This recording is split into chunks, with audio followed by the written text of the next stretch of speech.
Once again, good evening. A blessed and good evening, dear brothers and sisters in Christ. We are now on the 13th Wednesday in Ordinary Time. In today's Holy Mass, we include in our prayers the following intentions: for our safety against COVID-19 pandemic, for the speedy recovery and complete healing of all those affected by this coronavirus, for the eternal repose of all those who died because of this pandemic, for the safety of all our frontliners. We also include in our prayers the following intentions: the thanksgiving of Romeo Mercado, for the birthday thanksgiving of Franz Franco, for the special intentions of Christian Joshua Angeles, Christine Avon Espiritu Sanchez, Leila Abiog, Mary Manette Pineda, Juliet Masirag, Jonel and Josuel Pamintuan, Caroline Gimotea, Elenita Vitug, Emmanuel Vitug, the St. Jude Thaddeus Parish Pastoral Council, the St. Jude Village officers and homeowners. We pray for the speedy recovery, safety, good health, and complete healing of baby Glornita Ganya, Paswing, Annalyn Ocampo, Nilo Udan, Jose Mercado, Mark Lester Arce, Happy Sanchez Romero, Michelle and Mark Anthony Sengson, Rodel Gabarda, Margarita Sanchez, Maan Menchola, and all our sick relatives and friends, and for the eternal repose of the souls of Norma, Eusebio, Francisca, Emiliano Sr., Celerina, Marcelo, Dolores, Roman, Teresita Zablan, Thelma Suplico, Arturo Vitug, Jesus Manabat Sr., Natividad Dominga, Jack Leonardo, Martiano Jose, Reynaldo Panes Sr., and all poor souls in purgatory.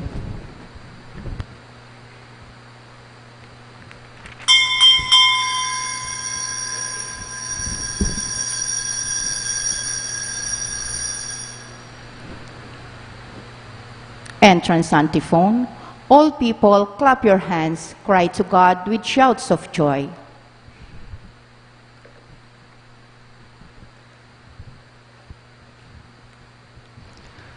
As one family, let us begin our celebration with our act of faith. In the name of the Father, and of the Son, and of the Holy Spirit. Amen. The grace of our Lord Jesus Christ, and the love of God, and the communion of the Holy Spirit be with you all. And with your spirit. My dear friends, let us acknowledge our sins and so prepare ourselves to celebrate these sacred mysteries.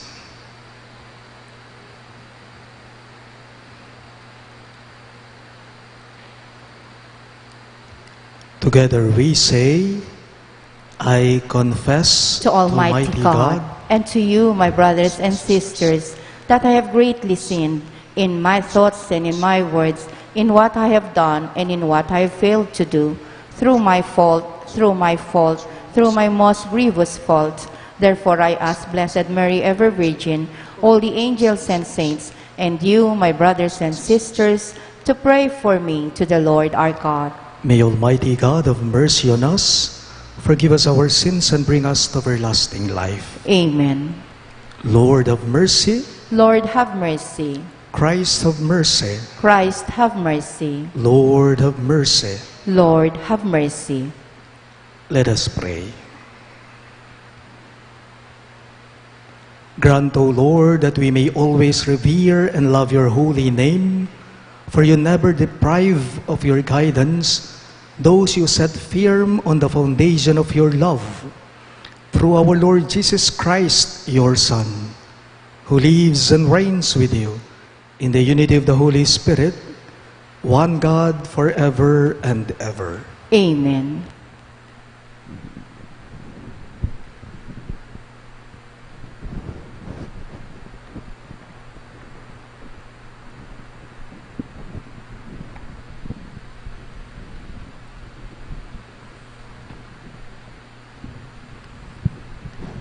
A reading from the book of the prophet Amos. Seek good and not evil, that you may live. Then truly will the Lord, the God of hosts, be with you as you claim. Hate evil and love good, and let justice prevail at the gate. Then it may be that the Lord, the God of hosts, will have pity on the remnant of Joseph. I hate, I spurn your fist, says the Lord. I take no pleasure in your solemnities. Your cereal offerings I will not accept, nor consider your stall-fed peace offerings. Away with your noisy songs. I will not listen to the melodies of your harps. But if you would offer me burnt offerings, then let justice surge like water, and goodness like an unfailing stream. The word of the Lord. Thanks be to God. Responsorial Psalm, let our response be, to the upright, I will show the saving power of God. Please repeat. To the upright I will show the saving power of God. Hear my people, and I will speak. Israel, I will testify against you. God, your God am I. To the upright, I will show the saving power of God. Not for your sacrifices do I rebuke you, for your burnt offerings are before me always. I take from your house no bullock, no goats out of your fold. To the upright, I will show the saving power of God. For mine are all the animals of the forests, beasts by the thousand on my mountains. I know all the birds of the air, and whatever steers in the plains belongs to me. To the upright, I will show the saving power of God. If I were hungry, I should not tell you, for mine are the world and its fullness. Do I eat the flesh of strong bulls, or is the blood of goats my drink? To the upright, I will show the saving power of God. Why do you recite my statutes and profess my covenant with your mouth? Though you hate discipline and cast my words behind you? To the upright, I will show the saving power of God. Please rise to honor the Holy Gospel. Hallelujah, hallelujah, hallelujah, hallelujah. All together, the Father willed to give us birth by the word of truth, that we may be a kind of first fruits of His creatures. Hallelujah, hallelujah, hallelujah, hallelujah.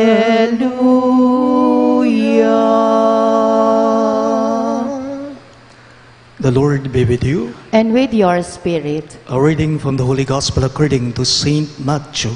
Glory to you, O Lord.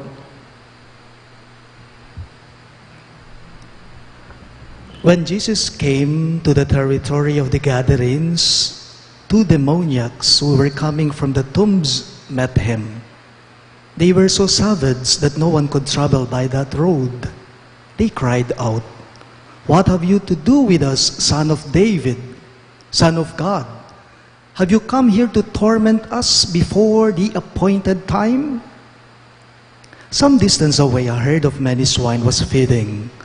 The demons pleaded with him, "If you drive us out, send us into the herd of swine." And he said to them, "Go then." They came out and entered the swine, and the whole herd rushed down the steep bank into the sea, where they drowned. The swineherds ran away, and when they came to the town, they reported everything, including what had happened to the demoniacs. Thereupon, the whole town came out to meet Jesus, and when they saw him, they begged him to leave their district. My dear friends, the good news of our salvation. Praise to you, Lord Jesus Christ.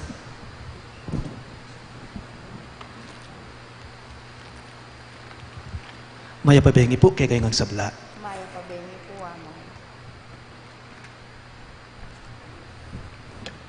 In today's gospel, we hear of two possessed men by the demoniacs. Sinasapihan sila ng demonyo. Sinasaniban sila ng demonyo. Ibig sabihin nito, ang may kontrol sa kanila ay walang iba kundi ang demonyo mismo. Ang may kontrol sa mga ito ay ang demonyo. Ang may-ari sa mga ito ay walang iba kundi ang demonyo. Pero napansin po ninyo sa pagbasa natin sa araw na ito, kilalang kilala ng masamang espiritu o ng demonyo ang kayang gawin ng Diyos. Alam niya ang kapangyarihan ng Diyos. And later on, in our gospel, we find these two possessed men by demoniacs. We find them asking Jesus to send them on the herd of swine. Idala na nalamu kanu karing babi. Napansin po ninyo, nakiusap pa ang mga ito kay Jesus. May kisabi larugong mayap king Gino. Idala na lamang daw nila sila ni Jesus sa mga baboy. Alam po ninyo, ang laki o lalim ng simbolo ng baboy sa ating ebanghelyo sa araw na ito. Napakasimboliko po ng salitang baboy sa ating pagbasa sa araw na ito. Bakit? Dahil ito po ay tumutukoy sa salitang marumi. Baboy, marumi. Halimbawa po, kapag sinabihan ka ng isang tao na binaboy ka, ibig sabihin nun ay marumi ka. Marumi ka, ang gawain mo ay marumi. Kapag sinabihan ka ng isang tao na makanya na ka man sulat, bala mo pengal ke babi. Ibig sabihin nun, hindi maintindihan ang sulat mo. Magulo ang sulat mo. Marumi ang sulat mo. Ito po ang tinutukoy ng ating ebanghelyo sa araw na ito. Ninuman kanu ke katamo, ing buri ng alipane ning marinat. Buri na ning taong ito na maging binabiya pamibiya-biya. Sana po wag nating hayaang kontrolan tayo o sapihan tayo ng kasamano ng kasalanan. Kasi kapag nagpakontrol tayo sa masama, we are being possessed then by the demons. However, in our gospel, we find Jesus having control over these demons. Over these demons.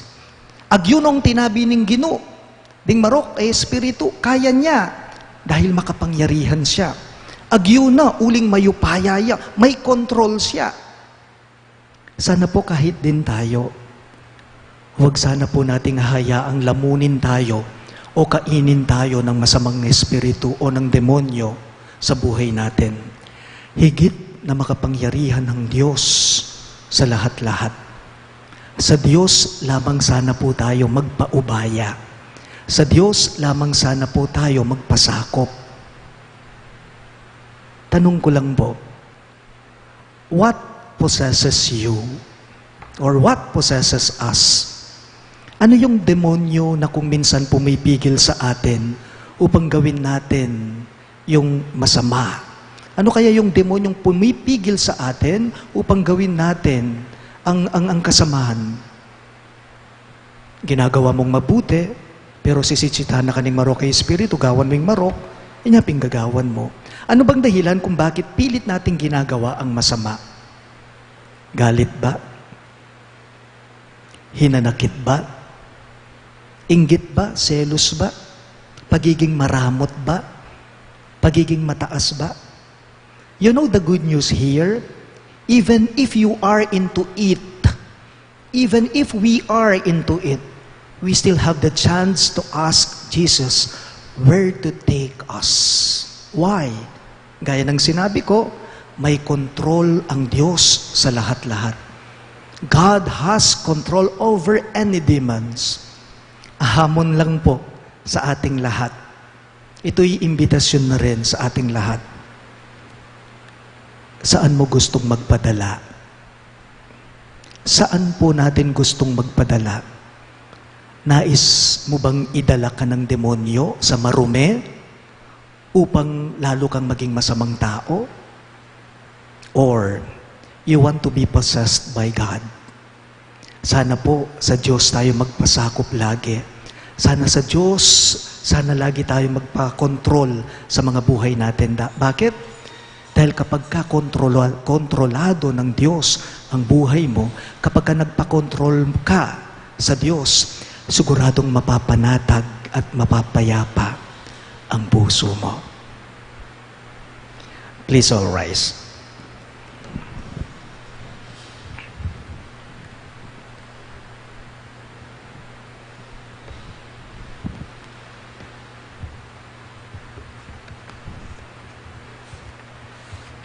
Through the gospel, Christ speaks to us with words of eternal authority and deeds of healing power. Through him, let us pray with confidence. Lord, hear our prayer. All of us, please. Lord, hear our prayer. That the Church, through its pastors, may be true ministers of healing and reconciliation, let us pray to the Lord. Lord, hear our prayer. That government officials may not be distracted by the lure of power and money, and may they realize the evil of corruption in governance, let us pray to the Lord. Lord, hear our prayer. That purity and respect for human dignity may destroy the unclean spirits at work in our society, let us pray to the Lord.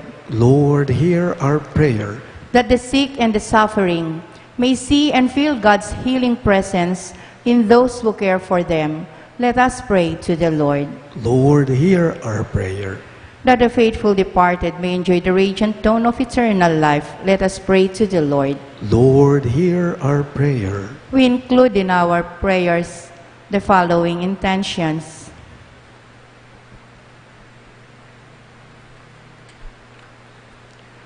For our safety against the COVID-19 pandemic, for the speedy recovery and complete healing of all those affected by this coronavirus, for the eternal repose of all those who died because of this pandemic, for the safety of all our frontliners, let us pray to the Lord. Lord, hear our prayer. We also include the following intentions: for the Thanksgiving of Romeo Mercado, for the birthday Thanksgiving of Franz Franco, for the special intentions of Christian Joshua Angeles, Christine Avon Espiritu Sanchez, Leila Abiog, Mary Maneth Pineda, Juliet Masirag, Chonel and Josuel Pamintuan, Caroline Gimotea, Elenita Vitug, Emmanuel Vitug, the St. Jude Thaddeus Parish Pastoral Council, the St. Jude Village officers and homeowners, for the speedy recovery, safety, good health, and complete healing of baby Glornita Ganya, Paswing, Annalyn Ocampo, Nilo Udan, Jose Mercado, Mark Lester Arce, Happy Sanchez Romero, Michelle and Mark Anthony Sangson, Rodel Gabarda, Margarita Sanchez, Maan Menjola, and all our sick relatives and friends, and for the eternal repose of the souls of Norma, Eusebio, Francisca, Emiliano Sr., Celerina, Marcelo, Dolores, Roman, Teresita Zablan, Thelma Suplico, Arturo Vitug, Jesus Manabat Sr., Natividad, Dominga, Jack, Leonardo, Martiniano, Jose, Reynaldo Panes Sr., and all poor souls in purgatory. Let us pray to the Lord. Lord, hear our prayer. We now pray in silence for our own intentions. Be present, O Lord, to your people at prayer, so that what they do not have the confidence or presumption to ask, they may obtain by the merits of your Son's love, who lives and reigns forever and ever. Amen.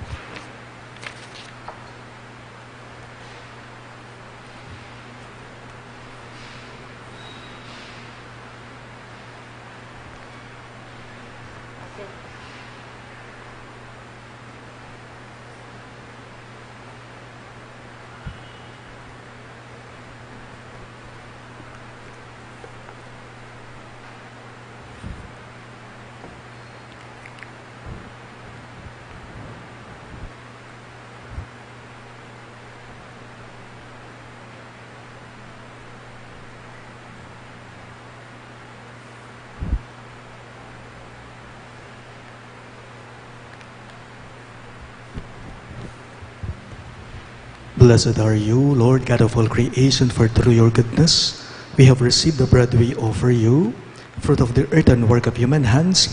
It will become for us the bread of life. Blessed be God forever. Blessed are you, Lord God of all creation, for through your goodness we have received the wine we offer you, fruit of the vine and work of human hands. It will become our spiritual drink. Blessed be God forever.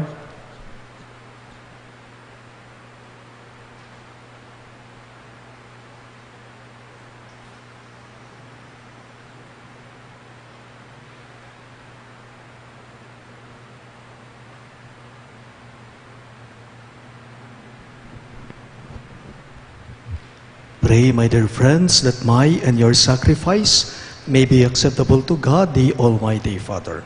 May the Lord accept the sacrifice at your hands for the praise and glory of his name, for our good and the good of all his holy church. Receive, O Lord, the sacrifice of conciliation and praise, and grant that, cleansed by its action, we may make offering of a heart pleasing to you. We ask this through Christ our Lord. Amen. The Lord be with you. And with your spirit, Lift up your hearts. we lift them up to the Lord. Let us give thanks to the Lord our God. It is right and just. It is truly right and just, our duty and our salvation, always and everywhere to give you thanks, Lord, Holy Father, Almighty and Eternal God. For in you we live and move and have our being, and while in this body, we are not only experience the daily effects of your grace, but even now possess the pledge of life eternal. For having received the first fruits of the Spirit, through whom you raise up Jesus from the dead, we hope for an everlasting share in the Paschal mystery. And so, with all the angels, we praise you, as in joyful celebration we all acclaim. Holy, holy, holy Lord, God of hosts, heaven and earth are full of your glory. Hosanna in the highest. Blessed is he who comes in the name of the Lord. Hosanna in the highest. You are indeed holy, O Lord, the fount of all holiness. Make holy, therefore, these gifts, we pray, by sending down your Spirit upon them like the dewfall, so that they may become for us the body and blood of our Lord Jesus Christ. At the time he was betrayed and entered willingly into his passion, he took bread, and giving thanks, broke it and gave it to his disciples, saying, "Take this, all of you, and eat of it, for this is my body, which will be given up for you."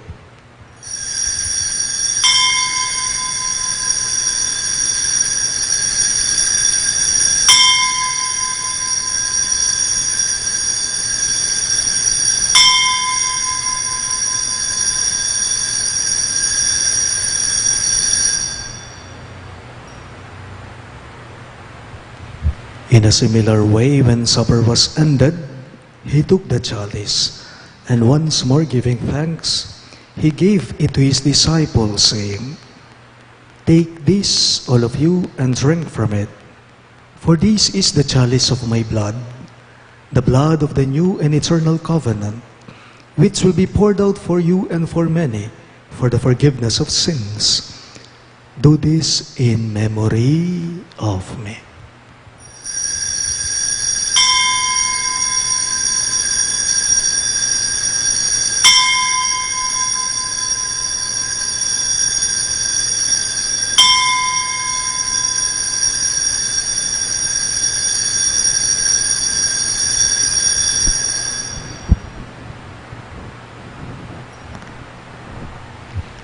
The mystery of faith.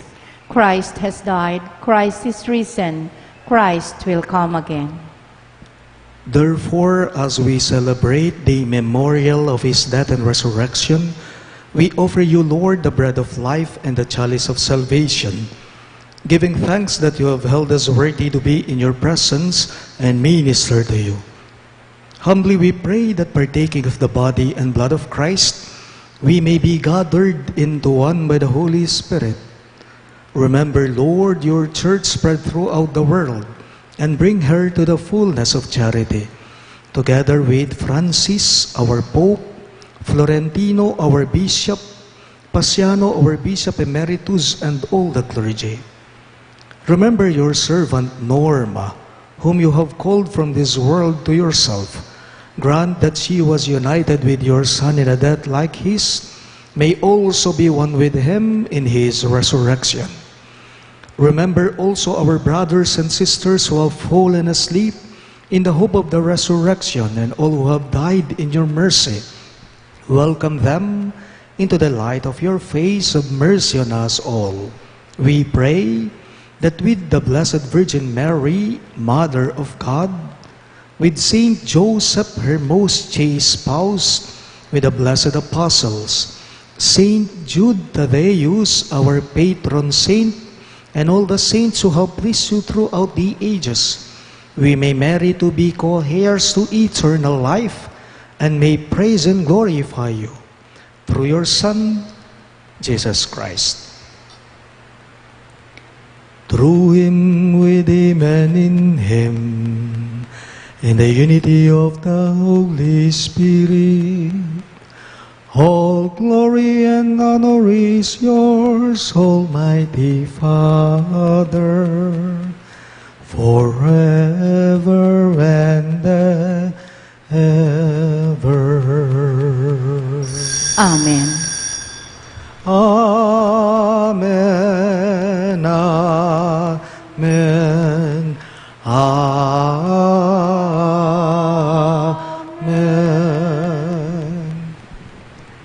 We now pray for the coming of the kingdom as Jesus taught us. Ama namin, sumasalangit ka, sambahin ang ngalan mo.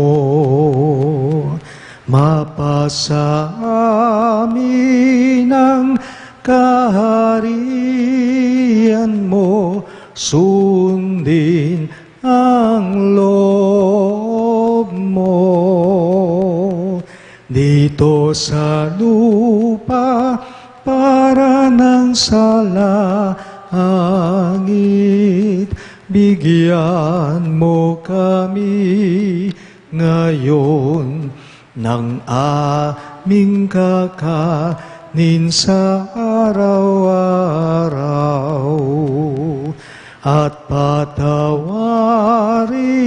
mo ang aming mga sala para ng pagpapatawad na amin sa nagkakasala sa amin.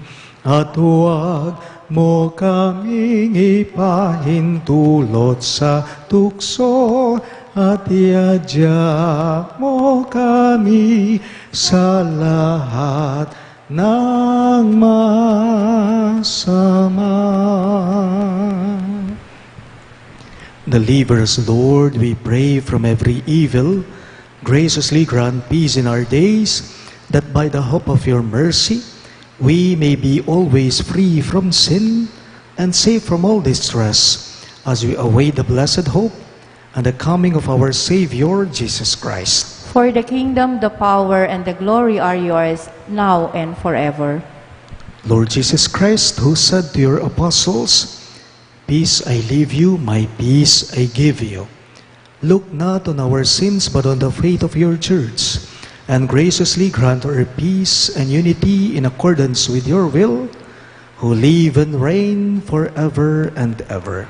Amen. The peace of the Lord be with you always. And with your spirit. Let us offer each other the sign of peace. Please bear them.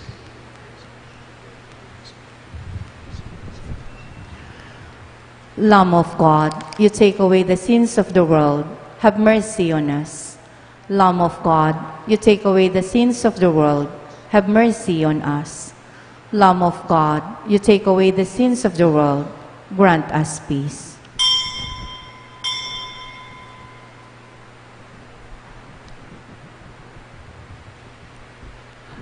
Behold Christ Jesus, our merciful Lord. He is the Lamb of God who takes away the sins of the world. Happy are those who are called to his supper. Lord, I am not worthy that you should enter under my roof, but only say the word, and my soul shall be healed.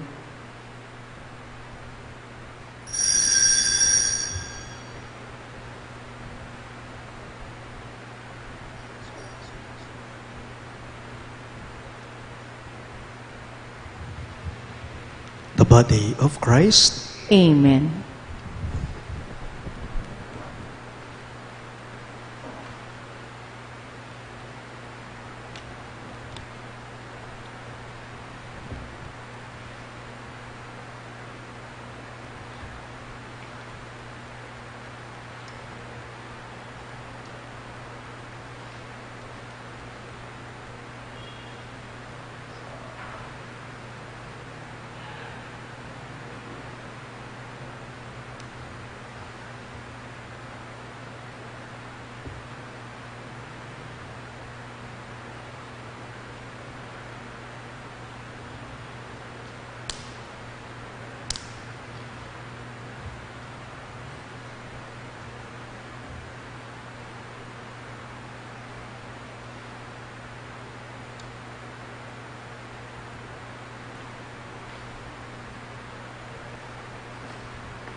Let us pray.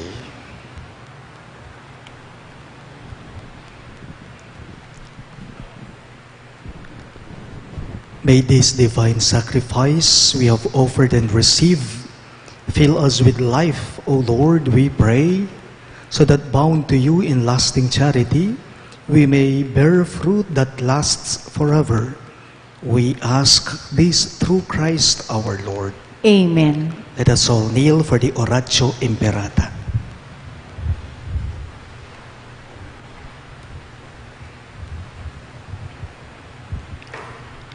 Let us pray. God our Father, we come to you in our need to ask your protection against the COVID-19 pandemic that has disturbed and even claimed lives. We pray that you guide the people tasked to find cures for this disease and to stem its transmission. Protect the medical experts that they may minister to the sick with competence and compassion. We pray for those afflicted.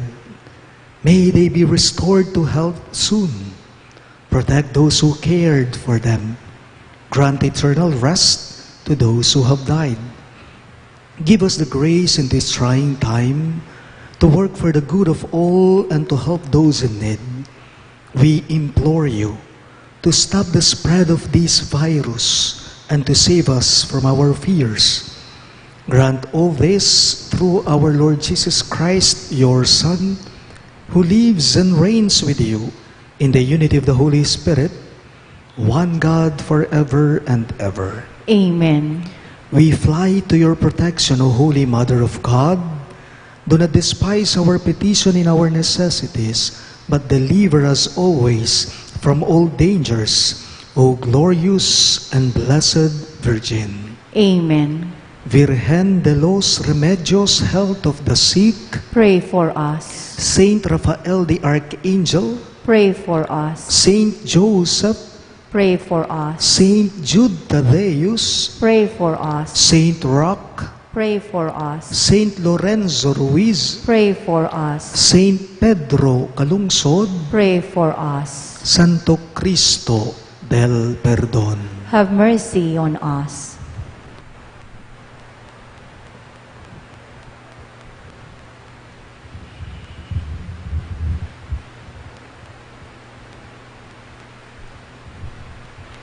The Lord be with you. And with your spirit. Bow your heads and pray for God's blessing. May the God of all consolation order your days in His peace and grant you the gifts of His blessing. Amen. May He free you always from every distress and confirm your hearts in His love. Amen. So that on this life's journey, you may be effective in good works, rich in the gifts of hope, faith, and charity, and may come happily to eternal life. Amen. And may the Almighty God bless you, the Father, and the Son, and the Holy Spirit. Amen. The Mass is ended, and our mission begins. Thanks be to God.